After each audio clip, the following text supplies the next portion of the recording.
Mom, I want a phone. 8th grade. Mom, everybody in 5th grade has one and I want one. Sweetie, we've always talked about waiting till 8. Come on, don't be so mean. The only situation in which I'd be getting a 5th grader a phone is if they're like walking home from school and I'm getting a flip phone so that they can stay in contact with me. The reason is that access to social media during these really tender developmental years is truly problematic, and I say that as a screen positive mama.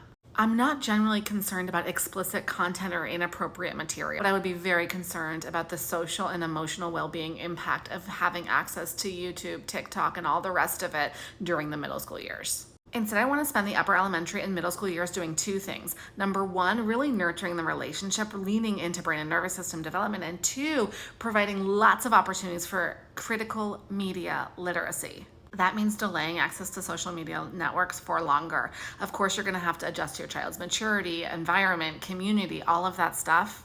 And you want to really focus on A, keeping the lines of communication open, and B, critical media literacy. While your teen is not going to want to scroll through TikTok with you, your 8, 9, 10, 11, 12, 13-year-old may. And during that time, I'm actively teaching my child how to engage with complex social content. So let's say I see a group of moms hanging out together and I wasn't invited to the party. I might say, wow, those are some of my friends.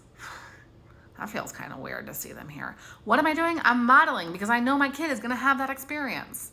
I'm showing them how to cultivate a sense of self and not lose themselves in the inclusion-exclusion facilitated by social media. We might watch something and I might say, wow, who do you think made that? Why do you think they thought that? Now I'm thinking about perspective.